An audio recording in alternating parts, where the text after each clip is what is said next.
नमस्कार, अग्निपथ देख रहे हैं आप और अग्निपथ में आज हम बात करेंगे चुनावी घमासान मोर्चे पर किसान। देश की राजधानी दिल्ली को किसान एक बार फिर घेरने की तैयारी में हैं। लोकसभा चुनाव से पहले साल 2024 में संयुक्त किसान मोर्चा का दिल्ली में बड़ा आंदोलन हो सकता है। ये संकेत राष्ट्रीय किसान मजदूर महासंघ के राष्ट्रीय अध्यक्ष और किसान आंदोलन के संयुक्त किसान मोर्चा के राष्ट्रीय संयोजक शिव कुमार शर्मा कक्का जी ने दिए। उन्होंने कहा कि 2020 से 21 तक करीब एक साल चले किसान आंदोलन के दौरान 5 बिंदुओं पर सहमति बनी थी।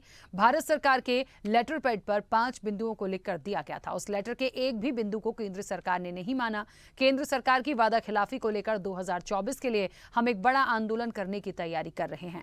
राष्ट्रीय अध्यक्ष शिव कुमार से किसान आंदोलन के साथ ही लाडली बहना योजना, मध्य प्रदेश विधानसभा चुनाव, महिला आरक्षण बिल के मुद्दे पर भी उन्होंने विस्तार से बात की और सीएम शिवराज पर निशाना साधते हुए कहा कि उन्हें विनाश और कमलनाथ को विकास पुरुष बताया।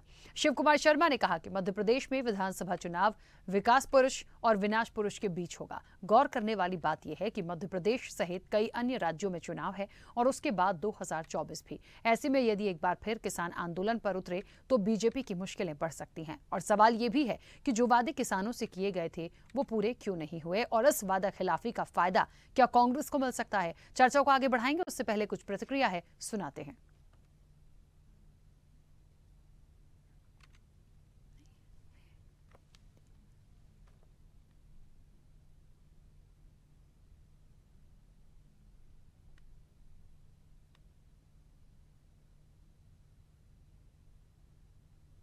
ये जो चुनाव होने वाला है ये विकास पुरुष और विनाश पुरुष के बीच में हो रहा है। ये विनाश करने में लगे हैं। 18 साल 7 महीने से कहां थे ये लाडली बहनों की चिंता नहीं की इन्होंने, किसान की चिंता नहीं की इन्होंने। आप जो भी कहें, कमलनाथ ने विकास किया है छिंदवाड़ा का। 15 महीने की सरकार में कमलनाथ जी ने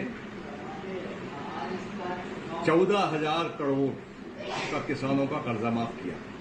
लोगों को दूसरी किस्त भी आ गई थी, बाकी लोगों को एक किस्त और आना थी। वो किस्त सरकार बदलने के बाद नहीं आ पाई और शिवराज जी की सरकार आई तो 84 लाख किसान डिफाल्टर हो गए। शिवराज सिंह चौहान, देखिए, भारत का धरतीपुत्र किसान, मध्य प्रदेश हो या देश हो, उसमें किसान को सारी योजनाओं के माध्यम से उनको लाभान्वित और उनकी उन्नति का रास्ते खोले हैं। और रही बात ये आंदोलन की, देखिए आंदोलन के पीछे यदि आप जाएंगे तो देश में अराजकता का माहौल पैदा करना चाहती है कांग्रेस पार्टी। इसलिए नए नए बैनर तले वो नए नए आंदोलन का नाम लेकर अपनी राजनीतिक सरजमी को ढूंढ रही है, क्योंकि अस्तित्व की लड़ाई कांग्रेस पार्टी लड़ रही है। मुद्दे बचे नहीं है, मुद्दों की बात करने के लिए सदन में उनके नेता आते नहीं, उपस्थित नहीं होते। तो यही बात उनको खल रही है कि आज राजनीतिक विरासत को वो खो चुके हैं। इसलिए मुद्दे नहीं होने के बावजूद देश में अराजकता हो, आगजनी हो, दंगे हो, फसाद हो, इस सब षड्यंत्र के पीछे कांग्रेस पार्टी है। मध्य प्रदेश सहित देश की 75% आबादी कृषि और कृषि पर आधारित जीवन यापन करती है। तो किसानों को लेकर के भारतीय जनता पार्टी ने जिस तरह से दमन चक्र शुरू किया है, मैं समझता हूँ, चाहे देश की बात करें चाहे प्रदेश की बात करें, जब से भारतीय जनता पार्टी सरकार में है तकरीबन 20,000 किसानों ने आत्महत्या की है। कोई भी किसान जब आत्महत्या करता है तो निश्चित रूप से मान लीजिए कि वे चारों तरफ से उसके रास्ते बंद हो जाते हैं। कीटनाशक जितना भी होगा आपको नकली मिलेगा, बीज नकली मिलेगा, खाद नकली मिलेगा, तो किसान कहाँ से जिंदा रहे। और किसान तो देश की शान है। जय जवान जय किसान का नारा कांग्रेस ने दिया था। इसलिए आज किसान भी कहते हैं कि माननीय कमलनाथ जी में विकास है और शिवराज सिंह में विनाश है। तो विकास की तरफ लोग बढ़ रहे हैं। 2023 में शिवराज सिंह जी की विदाई बिल्कुल तय है। ये जो चुनाव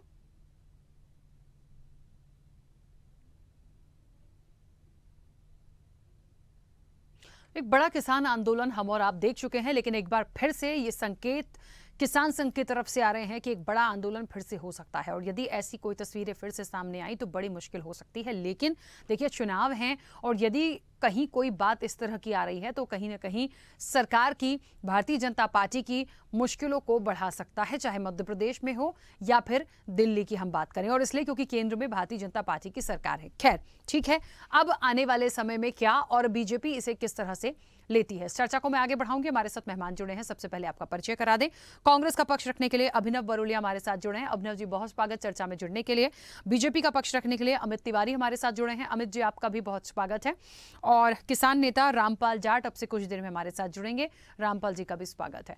चर्चा की शुरुआत अमित जी, आपसे और बहुत छोटा सा सवाल है मेरा कि कुछ ऐसे 4-5 पॉइंट्स रखे हैं शिव कुमार कक्का जी ने और उन्होंने बताया है कि जो वादे किए गए थे उस वक्त पे जब एक बड़ा किसान आंदोलन हमने देखा था, जो कहा गया था उसमें से कुछ हुआ, बाकी को बिल्कुल नकार दिया गया और एक समय हो गया है। ऐसा क्यों? जी राखी जी, देखिए जो भी वादे उस समय किए गए थे किसान आंदोलन के दौरान, मुख्य तौर पे क्या क्या वादे थे। एमएसपी का वादा था। आज की तारीख में अगर आप डेटा उठाकर देख लें तो सबसे ज्यादा एमएसपी की खरीद हमारी सरकार ने किया है, चाहे वो सेंटर की तरफ से हो या राज्यों की तरफ से हो। और विभिन्न राज्य जहां भी हमारी सरकार है वहां पे सबसे ज्यादा खरीद एमएसपी के माध्यम से हमारी सरकार ने किया। पर मध्य प्रदेश की एक खास बात क्या है, वहां पे एक योजना है। उस योजना के तहत अगर आपका मार्केट रेट और एमएसपी में जो भी डिफरेंस होता है वो डिफरेंस जो है वो किसानों को दिया जाता है। तो एक बहुत ही महत्वपूर्ण कदम उठाया है शिवराज सिंह चौहान ने। शिवराज सिंह चौहान जी की सरकार ने एक और योजना बनाई थी कि जो सरकार, जो केंद्र की सरकार है, वो जो 6,000 की जो राशि किसानों को दे रही थी उतना ही वो मध्य प्रदेश में भी देंगे। तो इस तरीके से विभिन्न प्रकार से किसानों के परिवार के जो बेटे बेटियां हैं उनको शिक्षा प्रदान करने के लिए स्कॉलरशिप के माध्यम से वो सुविधा दी गई। तो विभिन्न योजनाएं चल रही हैं, सिंचाई के लिए योजनाएं चल रही हैं, किस तरीके से सिंचाई को और जल को संरक्षण करके इफेक्टिव यूज किया जाए। तो उस तरीके से विभिन्न योजनाएं चल रही हैं और जो भी ये वादे किए गए थे वो हमारी सरकार ने ऑलमोस्ट पूरे किए हैं। जो थोड़ा मोड़ा जिस पे अड़चने थी, जो बातचीत अभी चल रही है मेरे ख्याल से सरकार के साथ ऑलरेडी, वो भी पूरा हो जाएगा। लेकिन मोटा मोटा जो भी मांगे उस समय किसानों ने रखी थी वो हमारी सरकार ने पूरा किया है। अच्छा, मैं कुछ 2-3 पॉइंट्स आपको बताती हूँ। वैसे 5 हैं, बहुत सारे बताऊंगी, एक एक करके समय हो जाएगा। लेकिन फिर भी जो बातें उनकी तरफ से आई हैं, उनका कहना है कि 1,48,000 मुकदमे बने थे, सरकार ने कहा था वापस लेंगे, एक भी मुकदमा उन लोगों पर वापस नहीं लिया। बिजली बिल में कहा गया था कि किसानों को कॉन्फिडेंस मिलेंगे, बिल तो माफ कर दिए लेकिन कॉन्फिडेंस में उनको नहीं ले गया, उनको कोई नहीं पूछता। C2+50 किसानों को समर्थन मूल्य और ऋण मुक्ति के लिए कमेटी बनाने की बात की थी। उन्होंने कहा कमेटी तो बनाई लेकिन आज तक उस कमेटी में कोई निर्णय नहीं हुआ। ऐसे करके 2-3 पॉइंट्स और हैं। तो ये वो चीजें हैं कहीं ना कहीं जो उनको अभी लग रही हैं कि शायद इस पे बात हो सकती थी। जो केस वापसी का है वो सब तो देखिए, अगर उस समय वादा किया गया था कि उन सारे केसों को लिया जाएगा तो उसकी बारीकी में जाना पड़ेगा। कैसा अपराध, मतलब आप भीड़ में कोई अपराध करके उससे छूट ना जाए, ऐसा ना हो पाए। इसलिए जो अपराधी है उसको सजा मिले और जो अपराधी नहीं है उसको सजा ना मिल पाए, ऐसी प्रक्रिया हम करना चाह रहे हैं कि किसी भी सामान्य व्यक्ति को सजा ना हो जाए। लेकिन इसका ये भी मतलब नहीं है कि भीड़ में कोई भी अपराधी अंदर आए और अपराध करके चला जाए तो वो बचने भी ना पाए, ऐसी योजना करे। तो सरकार इसके लिए सचेत है। मेरे ख्याल से इसके लिए किसी को चिंता करने की जरूरत नहीं है। जो भी एक महत्वपूर्ण पॉइंट है अमित जी, एक महत्वपूर्ण बात जो और निकल कर आई है, उस वक्त पे कहा गया था कि उस आंदोलन के दौरान जिन किसानों की मौत हुई थी, तो जो किसान, उनको शहीद भी कहा जा रहा था और उन्होंने कहा भी था कि उनको शहीद माना जाए क्योंकि उन्होंने भी बहुत तकलीफें झेली थी। तो ये भी वादा था उनका, कहना है सरकार का, कि जो किसान शहीद हुए प्रत्येक किसान के परिवार को, उसके सदस्य को एक सरकारी नौकरी और 7 लाख रुपए देने की बात हुई थी, वो भी नहीं दिया गया। तो कहीं ना कहीं उनको ये महसूस हो रहा है कि उनके साथ गलत हुआ है। नहीं राखी जी, देखिए अगर ये सभी चीजें सरकार के संज्ञान में हैं और निश्चित तौर पे इसके जो मंत्री हैं वो इसको देख रहे हैं और कोई भी चीजें छूट नहीं रही हैं। It's just about the time, समय आने पर वो सारी चीजें हो जाएगा। ठीक है। और अभी चूंकि इलेक्शंस में जा रहे हैं, ये सारी प्रक्रिया थोड़ा समय ले रहा है, तो इस वजह से कहीं ये ना हो जाए कि आप, क्योंकि देश में ये भी चर्चा चलने लगती है कि जो हो रहा है इलेक्शन के लिए वजह से हो रहा है, अगर कोई जन कल्याण कार्य हो रहा है तो वो इलेक्शन की वजह से हो रहा है। ऐसा नहीं है, थोड़ा सा समय लग रहा है चीजों में। ठीक है, चलिए। निश्चित तौर पर सरकार के संज्ञान में लेकिन होना था क्योंकि वक्त हो गया इन तमाम चीजों को, इसलिए होना चाहिए था। अभिनव जी, अभी मैंने वो सारे महत्वपूर्ण पॉइंट्स लिए हैं जो किसान नेता की तरफ से आए, किसान संघ की तरफ से आए हैं और निश्चित तौर पर बड़े महत्वपूर्ण है क्योंकि उनको पीड़ा है कहीं ना कहीं कि हमारी इन बातों पर अभी तक आपने संज्ञान क्यों नहीं लिया। इसका कितना नुकसान बीजेपी को है, और सबसे बड़ी बात वो कह रहे हैं कि हमारे पास अभी संज्ञान में ये तमाम चीजें हैं, तो क्या उम्मीद करूं कि इलेक्शन तक बीजेपी कर देगी, इसको कहीं ना कहीं गेन करने की कोशिश होगी, या कुछ भी नहीं होगा? देखिए राखी जी, बहुत अच्छे से आपने किसानों का मुद्दा उठाया और कक्का जी की बात को भी आपने रखा, लेकिन जिस मायूसी से और जिस घबराहट के साथ भाजपा जवाब दे रही है, इनके नेता भी इसी तरीके से जवाब दे रहे हैं, मंत्री भी इसी तरीके से जवाब दे रहे हैं। लगातार किसानों की ताकत, किसान है उसकी ताकत को भारतीय जनता पार्टी की सरकार नहीं समझ रही है। आपने पहले देखा होगा किसान आंदोलन हुआ था तो 1 साल तक इस सरकार को हिला दिया था, इसी मोदी सरकार को इन किसानों ने हिलाया था, और अपनी जायज मांग फिर उठा रही है किसानों का संघ और किसान। लेकिन ये जो मुद्दे होते हैं, ये भ्रष्टाचार, घोटाले, 50% की और इवेंट वाली सरकार किसानों के मुद्दों को भी दबाना चाहती है। ये किसानों को अपने हाथ का खिलौना समझती है, किसान हितैषी बनती है, लेकिन किसानों की बात जिस तरीके से दबे छुपे करती है कि हम ऐसा कर रहे हैं। अभी देखिए आपके सामने कक्का जी ने बोला कि 14,000 करोड़ का कर्जा कमलनाथ जी ने माफ किया था, ठीक है, 28 लाख किसानों का कर्जा माफ हुआ था 15 महीने की सरकार में, और कमल पटेल जी ने इसको एक्सेप्ट किया था। नीति साफ होनी चाहिए, नियत साफ होनी चाहिए, कुछ भी कार्य करने के लिए हमेशा अपनी नीति और नियत को स्पष्टवादी के साथ रखना चाहिए। लेकिन बीजेपी के लोग, उनके नेता, प्रवक्ता कभी भी अपनी नीति और नियत स्पष्ट नहीं रखते हैं। अवसाद के दौर से गुजर रहे हैं, अपने अस्तित्व की लड़ाई लड़ रहे हैं। आज संविदा कर्मचारी वो सड़क पे डंडे खा रहा है, युवा जो बेरोजगार है वो डंडे खा रहा है, किसान आज सरसों पीली पड़ गई थी उनकी, इतना बुरा नुकसान हुआ है। आप पूरे मालवांचल से लेके चारों तरफ देखेंगे बारिश का होने के कारण, लेकिन उसको उनकी भी सुध नहीं है। तो ये किसी के भी हितैषी नहीं है। ये सरकार लगातार जनता के मुद्दों को दबाने के लिए इवेंट करके सिर्फ और सिर्फ दिखावा कर रही है। ठीक है, हमारे साथ रामपाल जाट जी भी जुड़ गए हैं जो कि किसान नेता है। रामपाल जी, मेरी आवाज पहुंच रही है? रखिए। रामपाल जी, बड़े महत्वपूर्ण मुद्दों पे आज बात हुई है। जिस तरीके से शिव कुमार शर्मा हैं कक्का जी, उन्होंने भी कुछ 5 ऐसे महत्वपूर्ण पॉइंट बताए हैं जो इस आंदोलन से जुड़े हुए सुनने में समझ में आए हैं। लेकिन बीजेपी से उन सवालों पर जवाब क्या? बीजेपी कह रही है कि हमारे संज्ञान में ये तमाम चीज़ें हैं और हम उसके लिए काम कर रहे हैं। क्या संतुष्ट हैं? क्या इलेक्शन जैसे जैसे और नज़दीक आएगा तब पूरा करेंगे ये, या फिर होगा ही नहीं? क्योंकि ये तो मैं भी समझ रही हूँ कि इतना वक्त हो गया उस किसान आंदोलन को, दोबारा से इलेक्शंस पे हम आ गए हैं, लेकिन चीजें जस की तस दिखती। राखी वर्मा, आपने इस विषय पर आज जो चर्चा शुरू कराई वो तो अच्छी है, लेकिन उसमें संतुलन की और सत्यता की आवश्यकता है। हम किसी के प्रति दुराग्रह या पूर्वाग्रह से ग्रसित होकर चर्चा करेंगे तो हम सत्य से बहुत दूर चले जाएंगे। और ये जो समझौता है जिसकी बात कर रहे हैं, ये मेरे हाथ में है। मैं बिना पढ़े किसी विषय पर बोलना पसंद नहीं करता। और अभी जो दोनों दल है, कांग्रेस और बीजेपी, इनकी तो राजनीति का आधार हो गया निंदा। दूसरे की निंदा करो और खुद राज में आ जाओ, दूसरों को बुरा बताओ और उसमें से सिद्ध करो कि हम ही अच्छे हैं। इसलिए इनकी जो राजनीतिक निंदा है उसका तो कोई अर्थ नहीं है चर्चा का। ये तो आपस में कभी किसी को विनाश पुरुष बताएंगे, कभी किसी को विकास पुरुष बताएंगे। लेकिन हम जो किसानों के प्रतिनिधि हैं उनको इनसे सावधान रहना चाहिए। हमको इस चक्कर में नहीं पड़ना चाहिए।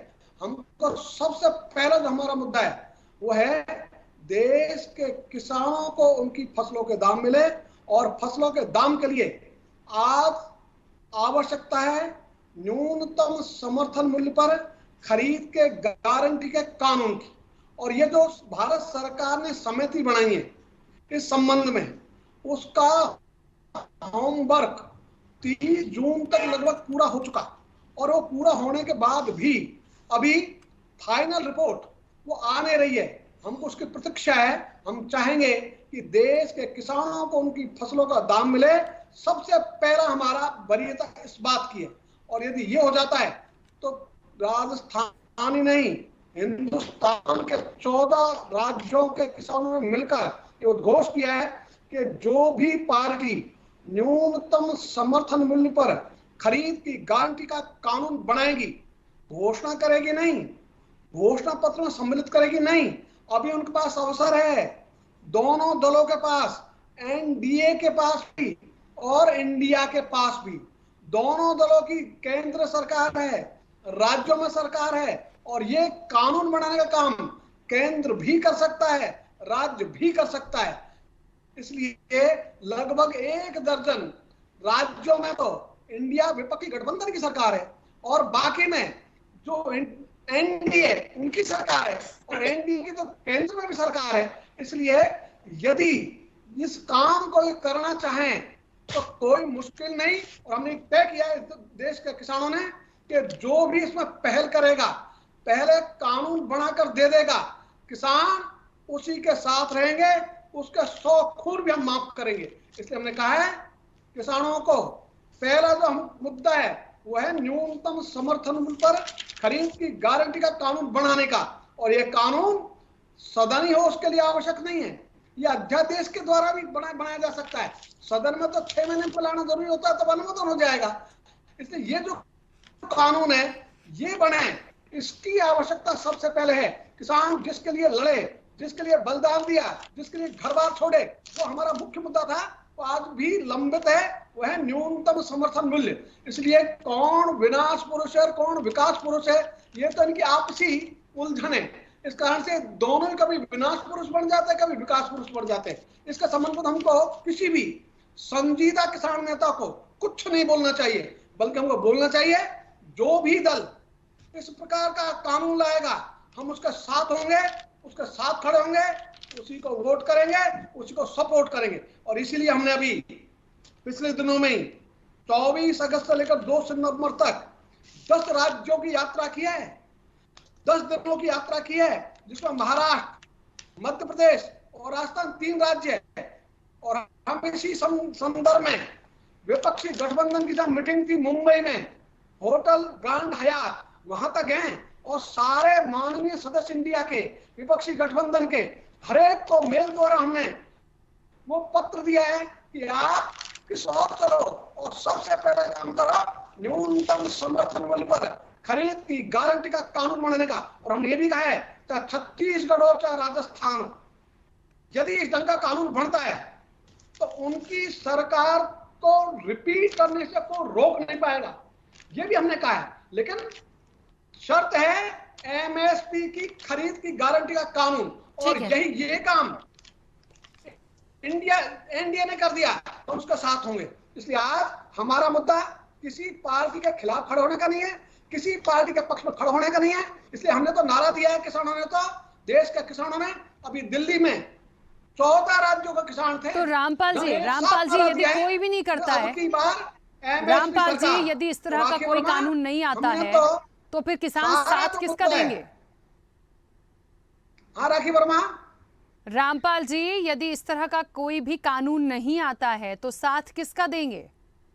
हाँ ये बहुत महत्वपूर्ण प्रश्न है।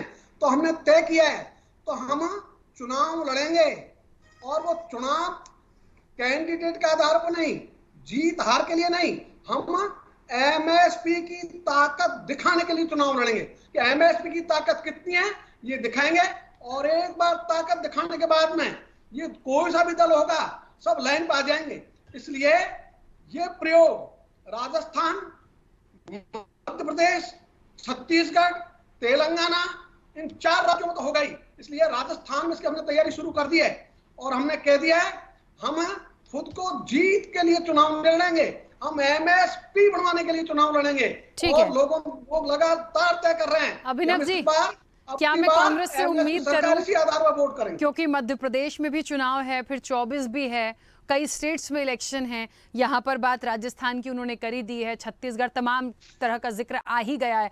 मुझे लगता है पूरा फोकस, और ये इलेक्शन वैसे भी बहुत महत्वपूर्ण थे, लेकिन जहाँ तक किसानों को लेके जुड़ा हुआ मुद्दा है तो यहाँ पर वो खुद कह रहे हैं कि ऐसे में तो फिर वो खुद ही एक अलग तरह से इलेक्शन हो जाएगा। लेकिन क्या मैं कांग्रेस से उम्मीद करूं कि उनकी बातों को सुन के इस तरह की कुछ चीज़ों को या इससे संबंधित कोई जो स्टेट में यदि कर सकते हैं तो कर पाएं जहां कांग्रेस की सरकार?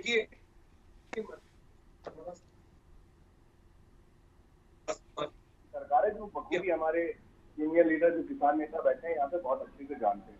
और किसानों की ताकत की बात मैंने शुरू से ही करी है कि इनने मोदी सरकार को भी हिला के रख दिया था, सड़क पे हो चाहे लाल किले पे हो, सभी जगह। हमारे नेता जीतू पटवारी ने साथ 3,000 रुपए जो एमएसपी बढ़ाने की बात करी थी, लगातार उठाई। आप देख रहे होंगे यहाँ पे हमारे किसान नेता बैठे हैं, उनको भी जानकारी होगी कि जीतू पटवारी की किसानों के बीच में रह के लगातार मुद्दे की बात कर रहे हैं। और हमेशा किसानों के लिए कुणाल चौधरी, हमेशा आप देखेंगे लगातार किसानों के संबंध में प्रेस कॉन्फ्रेंस करते हैं। ठीक है। कमलनाथ जी चलिए अभिनव जी बीच में रोक रहे हैं। अमित जी 10 सेकंड क्योंकि समय हो गया है, जल्दी से।